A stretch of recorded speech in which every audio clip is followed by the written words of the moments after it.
So do we have a quorum at this point, Madam Secretary? I am just counting that up. Hold on one second.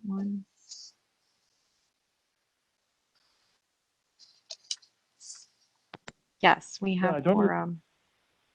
Yeah, I'm sorry, I'm having a little trouble getting in. Is anybody else having any difficulty? I guess not. Okay, so I'm going to call the meeting to order at 10:34. And the first order of business, I imagine, although I'm not looking at the agenda, is the minutes. Is that correct?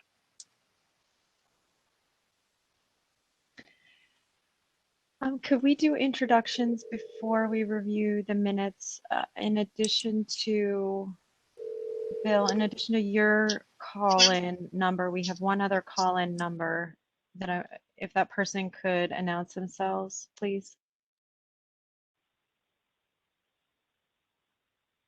It's ends in 04. It's a 518 number that ends in 04.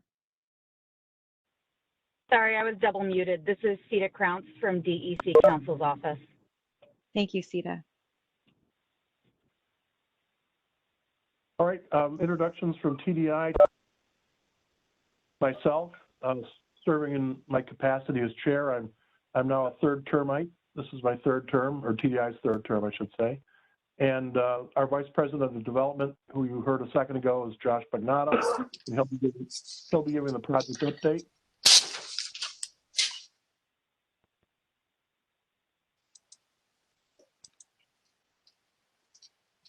Do we have a new person from the city of New York?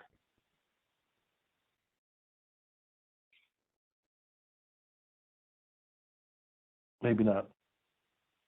So are we going to do have everyone sort of announce themselves, and so we can take a full tally? That's probably useful. Yes, let me go ahead and sort of facilitate that then. This is Laura McLean, the secretary of DOS. So let's have folks from Department of Service please announce themselves. Yes, good morning. Heather Benke, Department of Public Service, Counsel's office.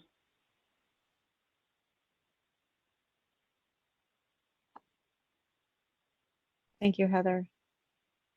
I see Andy Davis on. Good morning, Present. Great, thank you. Okay, I believe, is that it from DPS? Yes, I believe so. Let's move on to DEC. Sita, you announced yourself. Thank you.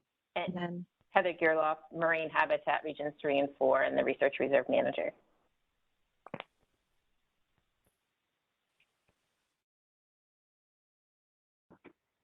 Thank you, Heather. I also see Nicole Balk. Yes, I'm here from DEC Fisheries out of Raybrook. Great. Aside from, so in addition, are there any other DEC staff on the line? Hi, this is Rob Fiorentino. I'm the DEC Region 5 Fisheries Manager. Thank you. From DOS? Hi, Matt Maraglio's here, DOS. Great, thanks. And myself. City of New York? Good morning. This is Russell King on behalf of the City of New York. Thank you, Russell. Yeah, and Bob Lockney is also on for the City of New York. Thank you, Bob. Trout Unlimited? Roger Olson.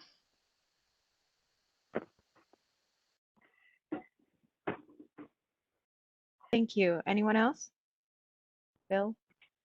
Wellman? I don't know if Bill's going to make it or not. Okay. Adirondack Park Association? Yeah, Dan Kelleher's here. Thank you, Dan. And then for Riverkeeper?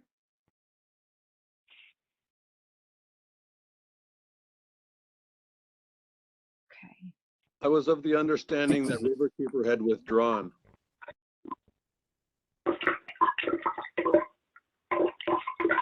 Okay. Hudson River Foundation? Hi, good morning. This is John Kramer, Executive Director of Hudson River Foundation. Thank you, John. Good morning, everyone. Jim Lodge, Hudson River Foundation. Thank you. Is Clay on? Yes, I'm here. I was trying to figure out the unmuting of my cell phone in mid-coast Maine. I'm here. I can hear you clearly. Perfect. And then finally, Scenic Hudson. Yep, Haley Carlock here for Scenic Hudson, and apologies in advance because I'm gonna have to drop off at 11 o'clock today. No problem. Okay, thank you.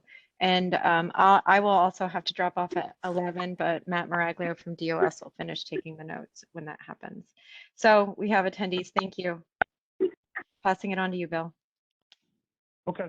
Anybody on the line or on the web that was not mentioned yet? Okay. Yeah, hey, Bill. It's Bill. Steve Wilson's on Council for DDI. Oh, thank you, Steve. I forgot you were going to join us. Thank you. Okay, I think we then proceed to the minutes, which were circulated with the invitation. So are there any comments on the minutes? It's Roger Olson, a point of personal preference. My name is spelled O-L-S-O-N, not E-N. So noted. Thank you. We'll change that, make that change. Any further discussion? All right, we will entertain a motion to approve them. So moved as amended. Second? Second, DPS. All in favor, say aye. Aye. Aye. Any opposed? Well, Department of State's doing a great job on the minutes, so thank you very much for that. Your meticulous efforts there. What's next on the agenda? What's the first item after the minutes? Update, Bill, on the project. Okay. All right, I'll turn it over to Josh for the project update. Okay, good morning, everybody. This is Josh from TDI. Hope everybody's doing well. I'm going to skip the NYSO study process just because I'm going to have Bill cover that. He's got a few more details on that than I do. So I'll just kind of give some other updates that folks might be interested in. As we reported last meeting, we did submit a bid. Well, actually, to clarify, Hydro-Quebec submitted a bid that we were a part of in the NYSERDA Tier 4 RFP process. That bid was submitted on May 12th. There's actually the base bid and then an alternative bid. The alternative bid, per the requirements of the NYSERDA RFP, we added proposed to add a converter station in New Scotland, New York. And we partnered with another renewable energy developer, ConnectGen, which is a solar developer in New York. So this alternative bid would bring in probably more than 500 megawatts of solar power through the New Scotland converter onto CHPE down to New York City. So that bid with the alternative bid, again, was submitted on May 12th. There were, I think, 4 other transmission line bids that went in with various configurations.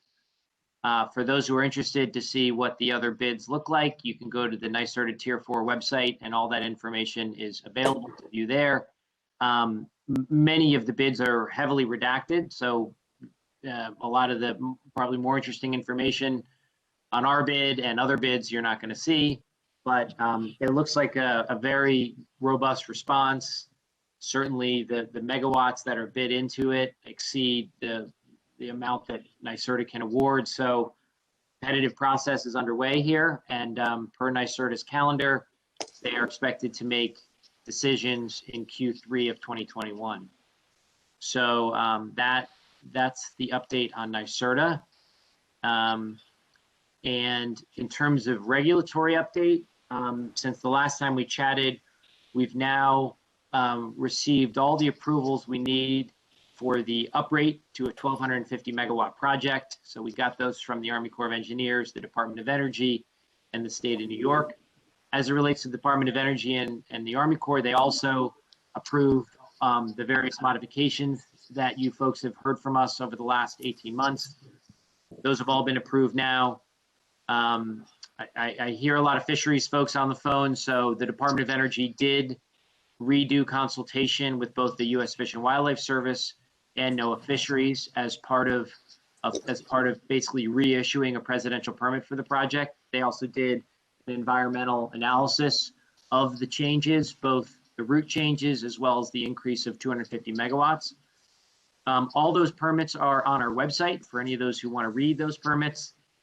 But a very rigorous process by both the DOE, Army Corps, and then of course the state. We have since, we submitted our bid last Friday. We submitted an amendment to the New York PSC for the New Scotland converter station to basically build another converter station in New Scotland, as I just explained. That would go on some property that we have under control adjacent to our permitted route, adjacent to a railroad right away, and then in close proximity to the National Grid substation. We have an interconnection filed for that. So that is the permitting process for that has just started. As part of that amendment, we've also put in a minor change. This one is in New York City. This is basically at the interconnection location between our converter station, our proposed converter station, and the interconnecting substation. It's about 0.3 of a mile. We are proposing to, instead of go underground there, we're proposing to go overhead. So that's an AC line, not a DC line. And that decision was made after significant consultation with the landowner, Con Ed, and appreciation for significant amount of buried infrastructure and other things that make a burial challenging in that location. So that's the amendment we filed with the state about a week and a half ago. And I think, you know, besides regulatory efforts, the team is continually focused on outreach. And we are also engaged in a lot of discussions related to securing pilot agreements with county IDAs. We're working with 13 county IDAs right now. I actually had my first in-person meeting in 15 months in the Essex County yesterday with their board of supervisors. And I would say that effort with the IDAs is going very well. So Bill, I'll turn it back to you for a NYSO update. Okay. The NYSO class year 2019 concluded early this year. The moment for us to say yes or no to our cost allocations was deferred until May because of a system development upgrade study that went a little longer than the NYSO anticipated. And when that moment came in May, we declined to accept our cost allocation. And instead, we're proceeding in class year 2021 with two queue positions. One is 631, and that's the baseline 1,000 megawatt project that we've been with for a decade. And 887 is the 250 megawatt uprate. Will lead to two separate interconnection agreements, we believe, at the end of the class year, which is scheduled to conclude about a year from now, probably less than that. And we are still going to be able to make our anticipated commercial operation date of the end of 2025. Once we are through the 2021 class year study, there is to flange up with the New Scotland converter station on-ramp, if you will, another additional queue position that is not in class year 2021, but it will be in class year 2022. That's 1155 if you want to look in the NYSO queue. We believe that we will be able to integrate that schedule with the main schedule for the main project so that the entire project will be ready for operation by the end of 2025. The process on the other side of the border with Hydro-Quebec is well underway. And it seems to be, in terms of scheduling, eminently doable, both with respect to New Scotland and with the base project and the link in Quebec. So that sort of sums up where we are. There's a number or an item for general closing preparations. Josh talked a little bit about that. Our continuing outreach to the municipalities, working closely with the Department of Transportation, the county IDAs. You know, we're herding the cats and trying to complete our financing for the construction at the end of this year.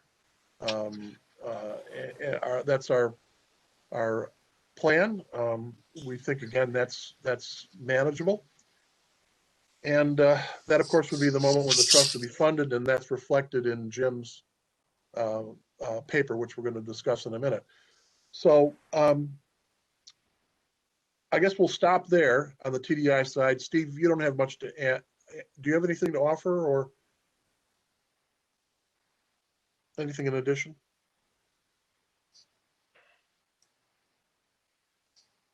You're on mute, Steve.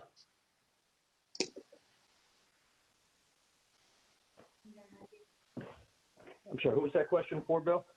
I said we just gave you the regulatory update. Do you have anything to add to what Josh and I have been through? We've, I think, hit all the main points.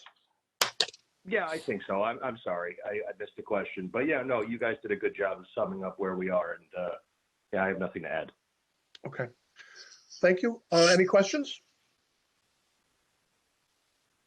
I have a question, Heather Gerloff with the DEC. How does that substation proposal that you that is submitted part of the Tier 4 impact the capacity of the DC line in the Hudson? Would it change the capacity of that cable? No. Okay. No, we're going to be installing a 400 kV system, and that's what leads to the uprate from 1,000 to 1,250. It's the simple math. Oh, I see. So yeah, Heather, no change from what was approved and what I think we've talked to this group about and filed with the state and the DOE. It would basically just be bringing in New York power into the line instead of just purely power from Quebec. So we think it's a pretty good alternative, and hopefully NYSERD is interested in it. We'll see. But it's a way to bring solar power from New York onto the line. Okay, that's helpful. Thank you. Yeah, the beauty of the Hydro-Quebec hydropower is it firms up, and it makes it possible easier, I should say, to bring in intermittent resources like solar.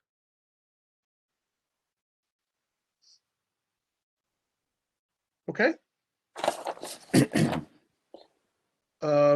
No other questions. I guess number 4 is the mid-March email about the small group meetings, and maybe I don't know who sort of honchoed that, but whoever maybe there was an update. Hi, this is Laura from DOS. So in our, I believe it was our December meeting where we began talking about the project list, priority project list, and how the technical working groups that are identified in the committee agreement would end up getting formulated. And so in our March meeting, shortly after the March meeting, just following, there was a subset of committee members that met to discuss the priority projects and then these technical working groups. And as an outcome of that meeting, Hudson River Foundation had agreed to take a closer look to put together somewhat of a more detailed straw man of what could take place between now and financial close. And so Jonathan, can I pass the mic to Yeah, you? thanks very much, Heather. It's nice to see and hear everybody today. And what I want to do is just talk a little bit about the document that we shared with you. I hope you all had a chance to at least take a quick look at it. And the intent of that document is really, as Heather said, it's a straw man. It's the beginning of a conversation, and we sincerely hope that you will provide as much input as you can over the coming weeks to months as we begin to get this process firmed up. So just to give you a little bit of an overview, and I'm happy to answer questions and listen to the conversation as it goes forward. I mean, the set of assumptions and tasks we had presented there really are focused on this notion that it's important to take a look at the priorities that were set many years ago, to think what has changed, and to think through that in a way that is inclusive of all the important stakeholders and transparent, so everyone understands where we're heading. And as we work our way through the various periods in the implementation of the trust, that we can make progress in the kinds of ways that we think will not only lead to success, but we can learn from them as we go. And so as you'll see in that document, we've spent some time thinking really carefully about the different time periods. I've used the word phase and periods in the document, and I think for the purposes of being very consistent, we'll use the word period, not phase, as we look at the document. The reality is that if everything works, as Bill has said, the first allocation of funds could be given to the trust as early as the end of this year, though it seems like there's some uncertainty about that. And we'd like to have you all think about how do we position this process so as we move into that next 4-year period, that we're able to make some good decisions on what should be funded and get those pieces in place. So recall that for now, there has been no financing in period 1 and period 2. There will be a $2.5 million allocation, and that needs to run from December 21 to December 25. And then in period 3, the beginning of period 3, approximately in 2026, then there will be more regular allocations of funds. And so the amount of money going forward, at least for the first period of time, is actually quite small for many of the projects that could be potentially large and resource intensive. So where we are now is that I think as we look forward into the coming months, the question really is how to develop a set of technical work groups. We're proposing 2 that are positioned well, that the individuals on them are the individuals who can bring the right expertise. They're vetted and by the executive committee, the governance committee, or potentially another mechanism, and that they understand their charge. I think for us, the question will be certainly when do we set them in motion if in fact, if the $2.5 million is coming in right away, or if we think it's going to get pushed back a little bit further.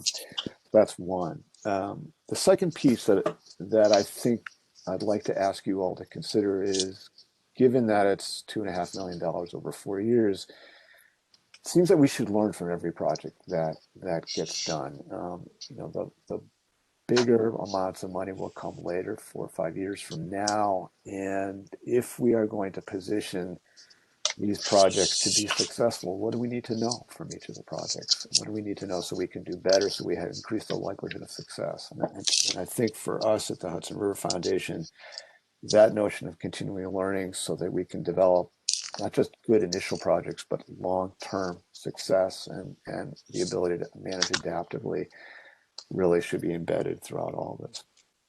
And then finally, I think this process will help us understand the respective roles and the process for moving through approvals and annual updates to the priority listings, and then understanding how implementation is working as we move into the out years for this entire effort. So with that, let me just stop, and I'm happy to answer any questions about the draft and then to talk a little bit about what next steps might be if you all feel like this is the right way to proceed.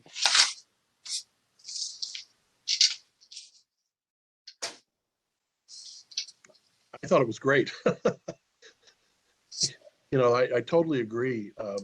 You know, lessons learned are going to be critical. And to actually look at the dynamics of the flow of funds, I think really helps to, you know, focus us on how this is really going to work in real time.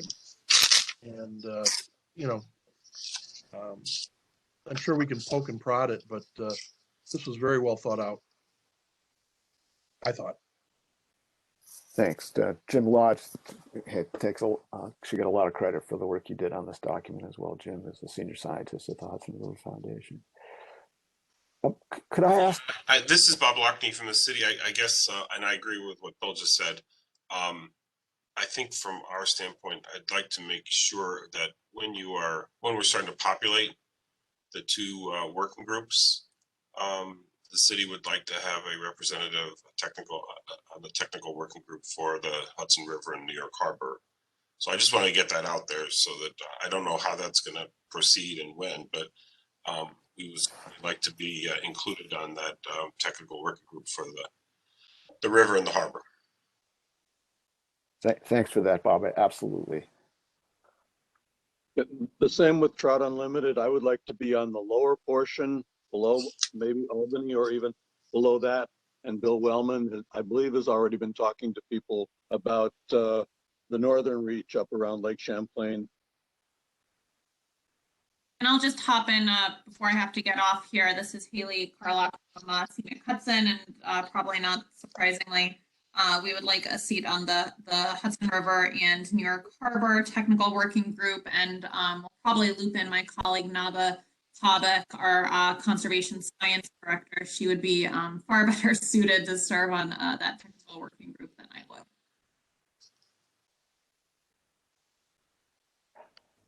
Yeah, that all makes perfect sense. There is kind of, I think we mentioned this before, there's kind of a natural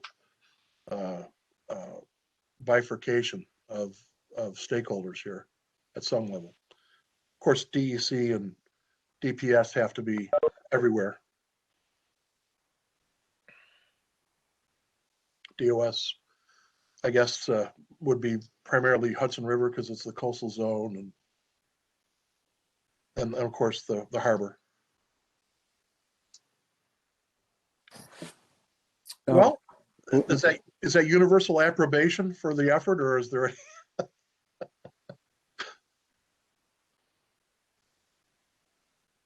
I mean, should we treat this as a working draft, and as Jonathan said, sort of people have some time to review it and comment and circulate comments, I guess, to the entire stakeholder group? Would that be the way to go, Heather?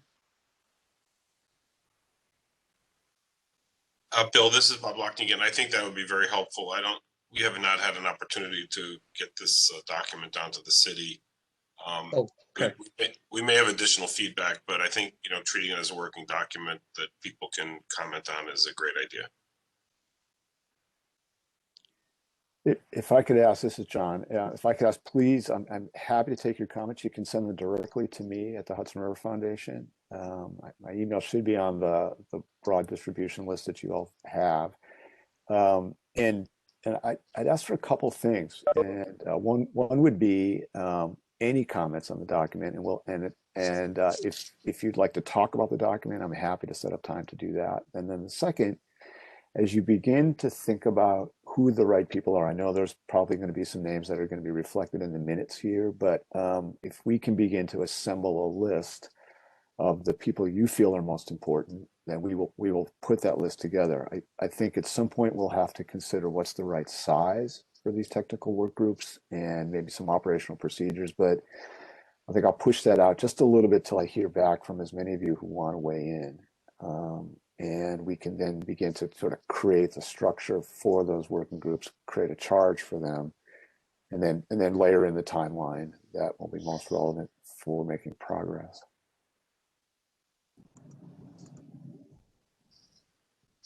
Okay, that sounds like a plan. You know, it occurs to me that assuming we continue to make the kind of progress we are making and hope to make and expect to make, we probably should revisit the trust agreement at the next meeting, put it on the agenda.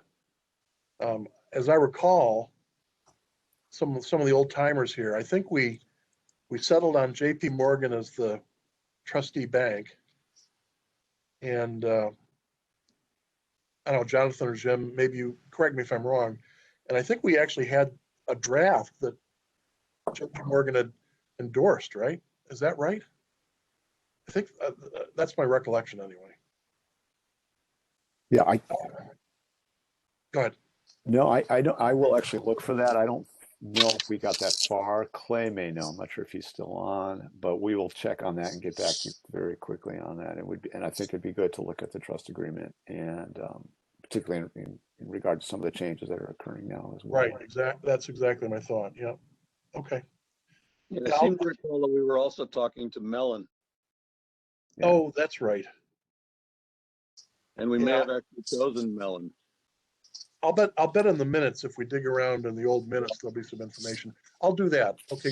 My takeaway will be, I'll dig through the minutes. You guys talk to Clay and sort of dig through your archives, and we'll put on the agenda for the next meeting a discussion. That's great. All right. This is Matt. Why don't we also set a date for at least a goal to get comments back to Jonathan? Good idea. Thanks, Matt. That's helpful. Maybe end of July. That would be fantastic. Great. And again, if anyone wants to reach out for a conversation, a phone call, a Zoom call, please. It's jkramer@hudsonriver.org. And I'd be happy to set that up. And if there's any small group conversations, just to talk about our rationale for the document, I'm happy to do that and make time for this. Okay, let the minutes reflect that. Deadline for end of July. All right, what's the next meeting date? I think it's always September 3 months. 14th. What's that again, September? September 14th, and I know we're getting an announcement from the governor today about reopening, so we might be in person again. Oh, wonderful. I can't wait. I'll have to put on a tie for the first time in 15 months. Oh my gosh.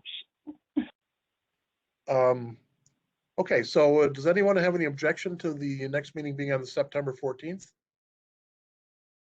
Okay, so we will plan to meet on September 14th. Is there anything further anybody wants to chat about? Bill, hey, this is Josh from TDI. Somebody earlier in the call said that Riverkeeper was no longer part of this trust. I'm just wondering, is that official? Was there a letter sent? Do we need to acknowledge that? Do we need to check in with them? I'm just curious if anybody could follow up on that information. That I am not aware of that. Bill, I'm not sure if you're aware of that. No, I've received no indication of that. They were attended the last couple of meetings. Does anybody?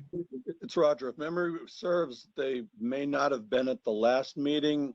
And I believe that I saw some written comments about problems they were having with the extent of the dam development that would take place on the north side of the border. Yeah, Roger. I mean, I think they've been pretty public that they have changed their opinion on the project. Right. But I didn't know that meant that they were leaving this committee. Well, we'll try to run that to ground. Okay, I just didn't know if there was something that somebody else knew that we didn't know, but it sounds like it's maybe, I hear you, Roger. Maybe they're just less interested nowadays, and if they're not part of the committee, we should probably not send them invites to these meetings. And if they are, we should maybe clarify that. Yep. Yeah, that'll be a to-do item, to sort of inquire as to what they anticipate their level of participation being in the future. And if they are going to withdraw, you know, we probably have to get the governance document revised, don't we? Is there a section for withdrawal in the governance document? I mean, I'll have to look. as it sits now, I think if you miss 2 meetings, you're not counted towards a quorum anymore. Oh, okay. That's another thing, and I'll in my capacity as chairman, I'll review that. Thank you, Matt, and report back. All right. So we're going to meet again on September 14th, and you know, hopefully we'll be, you know, going hell bent for leather.